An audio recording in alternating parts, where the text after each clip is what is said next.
Today we're heading to my church, Potential Church. I'm being interviewed on the Pastor Troy Gramling podcast, and he's been, I believe, the founder and just the pastor of Potential Church for over 20 years. It started in South Florida, in Cooper City, and it's now, I think it's a mega church. I think thousands of people, maybe even 10,000 people go live every weekend, every Saturday and Sunday. I've known him for 8 years. I've been a part of the church since I was 12 or 13 years old. The most important thing about my growth in my business has been relationships. And I think a lot of people, they network, they feel like they're trying to build relationships, but they're thinking so short term. It's like if you go to a bar, you go anywhere, and you meet someone, a guy or a girl, and you say, okay, I've known you for 5 minutes, so do you want to get married, or do you want to tell your parents or my parents? And a lot of people do that with their networking, is they're like, oh, I just met you, but can you send me business? Can you refer me? And it's all about like me. What am I going to get out of this, not relationship, what am I going to get out of this transaction? How am I going to win? And how are you going to lose? That's why with my business, I look to build long-term relationships. That's the, I would say, trademark of any successful entrepreneur. They have a Rolodex of people who trust them, who know them, because they weren't transactional, they were relational. Sometimes you do things just to help other people, just to help them, and not expect anything in return. So again, this is a great opportunity. He has a massive audience, and I didn't even reach out to be on the podcast, but I've just known him and his team for a very long time.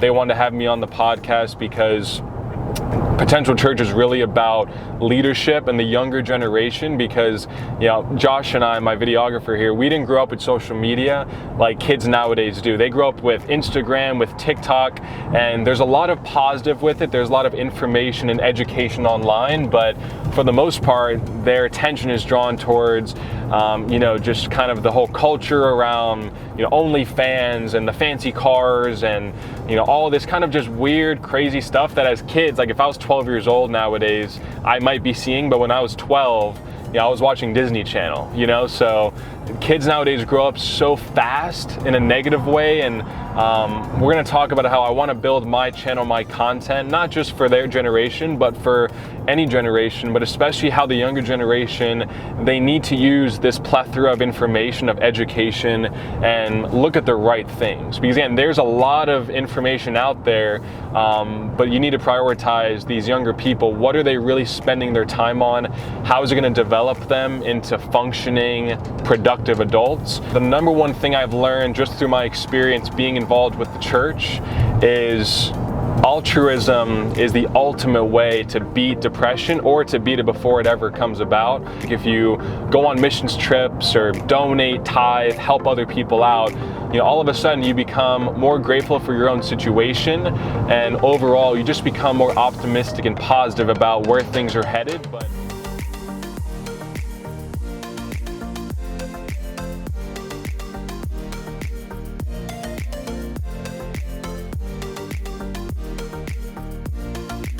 come up with ways that you can be altruistic. I used to not have a lot of money. I donated and invested my time. With Potential, I've done a lot of missions work with them. They have great programs for that. But if you have more money than time, then tithe more, donate more money. Because again, if you are feeling a little too worried and fearful about your situation, your money, your this or that, you have to sometimes take a pause, be grateful. But by being grateful, you have to then look at other people's situations and say, wow, I don't know if I'd trade my situation for theirs, and do something about it, right? Donate your time, donate your family's time, or tithe. And then again, it makes you more grateful for your situation, and more positive and more optimistic overall. I just got back from my interview with Pastor Troy Gramling. It was an amazing conversation. We talked about my business, my journey. He's known me since I started my business from nothing into what it is now. And so hopefully you enjoy the interview. It should be out in the next few weeks, but I wanted to cap this video off by saying relationships are the best currency in your life and in your business. A lot of people, they think they're building relationships, but they're going with their hand out. They're saying, how can you help me? What can I get from you? They're transactional. I'm sure you have people in your life they're very much focused on them and transactions versus building a long-term relationship, thinking, how can I help your business? How can I help you?